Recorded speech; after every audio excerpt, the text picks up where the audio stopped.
नमस्कार दोस्तों, स्वागत है आपका आपके अपने YouTube चैनल में। तो दोस्तों, कैसे हो आप? आशा करता हूं कि आप सभी लोग अच्छे होंगे। दोस्तों, इस वीडियो में हम देखने वाले हैं कक्षा 10वीं सामाजिक विज्ञान के अंतर्गत महत्वपूर्ण प्रश्नों को। हाँ दोस्तों, ये सभी प्रश्न बहुत ज़्यादा इम्पोर्टेंट हैं, सो वीडियो को फुल वॉच कीजिएगा। ठीक है, वीडियो को अंत तक देखना है, वीडियो को बीच में स्किप नहीं करना है। ये सारे प्रश्न संघवाद आपके जो यहाँ पे जो सामाजिक विज्ञान का जो सब्जेक्ट है वहाँ से लिया गया है, संघवाद से लिया गया है। और ये सारे प्रश्न ऑब्जेक्टिव टाइप के होंगे। ऑब्जेक्टिव टाइप के इसलिए होंगे क्योंकि आपके एग्जाम में 20 ऑब्जेक्टिव टाइप के क्वेश्चन पूछे जाते हैं। सो 20 नंबर पक्का करना है तो इस वीडियो को फुल वॉच कीजिएगा। चलिए फटाफट क्वेश्चन को देखते हैं। तो वीडियो को स्टार्ट करने से पहले चैनल पर नए हैं तो चैनल को सब्सक्राइब कर दीजिए और वीडियो को लाइक कर दीजिए। पहला क्वेश्चन आपकी स्क्रीन पर यह है कि किस वर्ष के बाद स्थिति में परिवर्तन हुआ तथा इसी समय केंद्र में गठबंधन सरकार की क्या हुई, शुरुआत भी हुई। ऑप्शन क्या है भाई? वर्ष 1995 के बाद, सेकेंड ऑप्शन है वर्ष 1993 के बाद, थर्ड ऑप्शन है वर्ष 1990 के बाद और फोर्थ ऑप्शन है वर्ष 1988 के बाद। तो जो ऑप्शन आपको सही लगे, यदि इस क्वेश्चन का आंसर आपको पता है तो आप कमेंट भी कर सकते हैं, ठीक है ना। तो चलिए, इसका जो राइट आंसर होगा दोस्तों, वर्ष 1990 के बाद होगा। वर्ष 1990 के बाद स्थिति में परिवर्तन हुआ तथा इसी समय केंद्र में गठबंधन सरकार की क्या हुई, शुरुआत भी हुई। ठीक है, कैसे? देखिए, वर्ष 1990 में क्या हुआ था। वर्ष 1990 में 90 के बाद भारत में क्षेत्रीय राजनीतिक दलों का क्या हुआ था, उदय हुआ था। और इसी समय जो है केंद्र में गठबंधन सरकार की क्या हुई थी, शुरुआत हुई थी। अगला क्वेश्चन क्या है भाई? भारत में पंचायती राज की स्थापना कब हुई? ऑप्शन है 1980 में, 1990 में, 1992 में, 2004 में। तो भारत में पंचायती राज की स्थापना कब हुई थी दोस्तों? यदि इस क्वेश्चन का आंसर आपको पता है तो आप कमेंट भी कर सकते हैं। इसका जो राइट आंसर होगा, भारत में पंचायती राज की स्थापना हुई थी 24 अप्रैल, ठीक है, 24 अप्रैल 1992 में। ठीक है, तो कौन सा ऑप्शन सही होगा? थर्ड ऑप्शन क्या होगा आपका, राइट होगा। ओके, चलिए नेक्स्ट क्वेश्चन देखिएगा। अगला क्वेश्चन ये है कि भारत के संघीय शासन व्यवस्था में तीसरे स्तर के शासन को जोड़ा गया, इसे क्या कहा गया? पंचायत एवं नगरपालिका, स्थानीय सरकार, सामाजिक, हाँ यहाँ पर सामाजिक गठबंधन संगठन, हाँ सामाजिक संगठन, आर्थिक संस्था। तो भारत संघ की शासन व्यवस्था में तीसरे स्तर के शासन को जोड़ा गया और उसे क्या कहा गया था दोस्तों? तो पंचायत या फिर नगरपालिका कहा गया। यानी कि पहला ऑप्शन क्या है, सही है। ओके, नेक्स्ट क्वेश्चन देखिएगा। अगला क्वेश्चन ये है कि सरकार के विभिन्न स्तरों के बीच सत्ता का ऊर्ध्वाधर विभाजन किसमें सत्ता साझा करने की प्रमुख रूपों में एक है? तो क्वेश्चन को समझिएगा अच्छे से। सरकार के विभिन्न स्तरों के बीच सत्ता का ऊर्ध्वाधर विभाजन किसमें सत्ता साझा करने के प्रमुख रूपों में से एक है? प्राचीन लोकतंत्र, आधुनिक लोकतंत्र, मध्यकालीन लोकतंत्र, स्थानीय लोकतंत्र। यदि अध्याय को पढ़े होंगे तो आपका जो आंसर होगा वो सेकेंड आएगा, ठीक है ना, यानी कि आधुनिक लोकतंत्र होगा। ठीक है, अगला क्वेश्चन देखिएगा। नेक्स्ट क्वेश्चन है कि अदालतों को संविधान एवं विभिन्न स्तर की सरकारों के अधिकारों की व्याख्या करने का अधिकार होता है। कौन विवादों को सुलझाने के लिए महत्वपूर्ण भूमिका निभाता है? ऑप्शन देखिएगा, उच्च न्यायालय, सर्वोच्च न्यायालय, निम्न न्यायालय और यहाँ पे देखिएगा जिला न्यायालय। तो इसका जो राइट आंसर होगा वो होगा सर्वोच्च न्यायालय।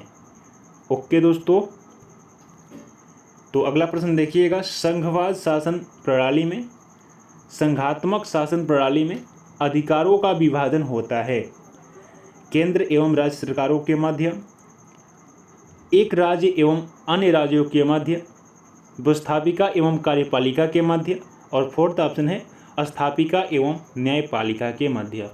तो ये तीनों यहाँ पे जो नीचे वाले तीनों ऑप्शन क्या होंगे, इनकरेक्ट होंगे, गलत होंगे और पहला ऑप्शन क्या होगा, सही होगा।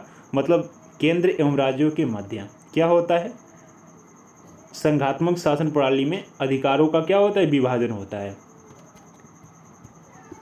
अगला क्वेश्चन देखिएगा। नेक्स्ट क्वेश्चन है कि शासन वर्तमान समय में भारतीय संघ में कितने केंद्र शासित प्रदेश हैं? इसका आंसर तो आप कमेंट ही कर सकते हैं, बहुत ज़्यादा इजी क्वेश्चन है। ठीक है, वर्तमान समय में भारतीय संघ में कितने केंद्र शासित प्रदेश हैं? कितने केंद्र शासित प्रदेश हैं दोस्तों? 9 हैं, 8 हैं कि 7 हैं कि 10 है? तो इसका जो राइट आंसर होगा वो होगा सेकेंड ऑप्शन, ठीक है, यानी कि 8 होगा। नेक्स्ट क्वेश्चन देखिएगा, संविधान की 8वीं अनुसूची में कितने भाषाओं को मान्यता दी गई? 20 भाषाओं को कि 21 भाषाओं को, 22 भाषाओं को कि 23 भाषाओं को? ये भी एकदम इजी क्वेश्चन है भाई, और ये क्वेश्चन जो है आपके एग्जाम में आ चुके हैं, तो थोड़ा सा भी इग्नोर मत कीजिएगा, इन क्वेश्चन को रट लीजिएगा, याद कर लीजिएगा, तैयार कर लीजिएगा, ठीक है ना। इसका जो राइट आंसर होगा वो ऑप्शन थर्ड होगा, यानी कि 22 भाषाओं को, ठीक है ना, 22 भाषाओं को। यदि याद करना चाहे तो आप इसको देख सकते हैं, यहाँ पे इस चीज़ को स्क्रीनशॉट भी कर सकते हैं, या फिर अपने नोटबुक पे लिख भी सकते हैं। ओके, अगला क्वेश्चन देखिएगा। अगला क्वेश्चन ये है कि निम्नलिखित में से कौन सा संघीय राज्य नहीं है?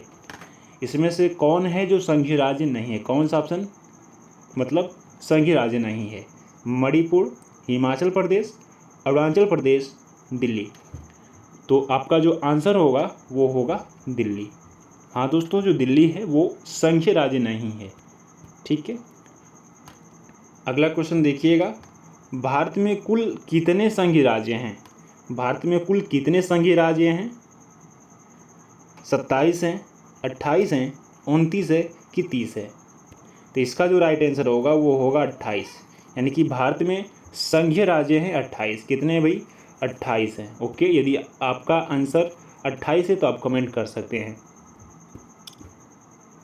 नेक्स्ट क्वेश्चन देखिएगा, स्वशासन निकायों के निर्वाचित सदस्य तथा पदाधिकारियों के पदों में अनुसूचित जाति एवं जनजाति तथा पिछड़ी जातियों के लिए सीट आरक्षित की गई। महिलाओं के लिए कितने पद आरक्षित किए गए? ऑप्शन देखिएगा, 1/4, 1/3, 1/10, आधी। तो इसका जो राइट आंसर होगा सेकेंड ऑप्शन क्या होगा? राइट होगा, मतलब 1/3, ठीक है ना। यानी कि महिलाओं के लिए जो सीटें आरक्षित की गई हैं वो 1/3 सीटें आरक्षित की गई हैं। इसके अलावा क्वेश्चन ऐसे भी पूछता है कि जो महिलाओं के लिए सीटें आरक्षित की गई हैं, किस में की गई हैं और कितनी की गई हैं? तो पंचायती राज निकाय में जो है महिलाओं के लिए 1/3 सीटें क्या की गई हैं? आरक्षित की गई हैं। ओके, चलिए नेक्स्ट क्वेश्चन देखिएगा। तो अगला क्वेश्चन ये है कि संविधान में उल्लेखित 3 सूचियों में से निम्नलिखित में से कौन सा विषय समवर्ती सूची में शामिल है? ऑप्शन है शिक्षा, कृषि, पुलिस, रक्षा। तो सूचियों के बारे में जान लीजिए दोस्तों। 3 सूचियाँ होती हैं। पहला होता है आपका राज्य सूची, नहीं, संघ सूची होता है भाई, संघ सूची होता है, और दूसरा सूची होता है आपका राज्य सूची। 3 सूचियाँ होती हैं, और दूसरा सूची होता है राज्य सूची, तीसरा सूची होता है समवर्ती सूची। समवर्ती सूची, ठीक है। थोड़ा सा जो पेन है वो डिसमिस हो गया, इसलिए लिखने में थोड़ा सा स्पष्ट नहीं हो रहा है, ठीक है ना, इसके लिए माफ़ी चाहेंगे भाई। तो क्वेश्चन क्या कह रहा है कि समवर्ती सूची के अंतर्गत कौन कौन शामिल है? पहले आप संघ सूची के बारे में जान लीजिए। संघ सूची क्या होता है? नियंत्रण केंद्र सरकार के अधीन विषयों का वर्णन करता है, ठीक है। और इसके अंतर्गत क्या क्या आते हैं संघ सूची के अंतर्गत? जैसे बैंकिंग हो गया, संचार और मुद्रा हो गया, विदेशी मामले हो गए, देश रक्षा हो गया, ठीक है। तो यहाँ पे जो रक्षा है वो नहीं होगा, ये तो आपके संघीय सूची में आता है। ओके, राज्य सूची क्या होता है और राज्य सूची के अंतर्गत कितने विषय आते हैं?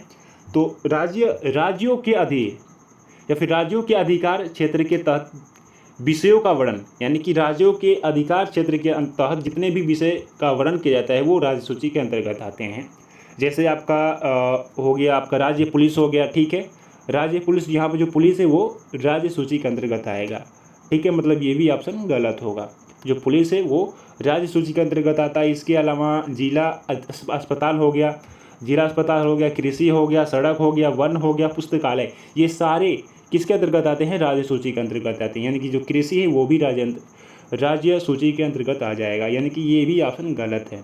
बात करें समवर्ती सूची, तो समवर्ती सूची विषयों यानी कि यह उन विषयों का वर्णन करता है जो राज्य एवं केंद्र सरकारों के दोनों का मतलब कि वर्णन करते हैं। यानी कि जो समवर्ती सूची होता है वो उन विषयों का वर्णन करता है जो केंद्र एवं राज्य सरकार दोनों का संयुक्त हो। दोनों का क्या हो भाई? संयुक्त हो। तो यहाँ पे जो शिक्षा है वो दोनों का संयुक्त है, यानी कि पहला ऑप्शन क्या होगा? करेक्ट होगा। ये समवर्ती सूची के अंतर्गत आता है। इसके अलावा कौन कौन से आते हैं भाई समवर्ती सूची के अंतर्गत? शिक्षा हो गया, वन हो गया, नाप हो गया, तौल हो गया, नाप तौल हो गया, ठीक है ना, वन्य जीव एवं पक्षियों का संरक्षण हो गया। ये सारे विषय जो है समवर्ती सूची के अंतर्गत आते हैं। तो यदि वीडियो के अंत में आ ही गए हैं तो वीडियो को फटाफट भाई लाइक कर दीजिए, ठीक है ना, लाइक से मत चूकिए। और चैनल पर नए हैं तो चैनल को सब्सक्राइब कर दीजिए भाई। इस यूट्यूब चैनल को थोड़ा सा सपोर्ट कीजिए और ऐसे ही वीडियो पाइए। यदि ऐसे ही वीडियो आपको डेली चाहिए तो इस चैनल को सब्सक्राइब तो करना ही करना है, ठीक है ना, क्योंकि आपके बोर्ड एग्जाम के लिए यहाँ पे तैयारी कराया जाएगा। इसलिए वीडियो को लाइक कर दीजिए, चैनल पर सब्सक्राइब कर लीजिए। चैनल को सब्सक्राइब करना बहुत ज़्यादा महत्वपूर्ण है, तो चैनल को सब्सक्राइब कर दीजिए, ठीक है ना। जितने भी भाई बहन चैनल को सब्सक्राइब किए हैं, वीडियो को लाइक किए, उनके लिए धन्यवाद, ठीक है। और जितने भी भाई बहन इस वीडियो को फुल वॉच किए हैं उनके लिए भी बहुत बहुत धन्यवाद। ओके, तो मिलते हैं आपसे नेक्स्ट वीडियो में।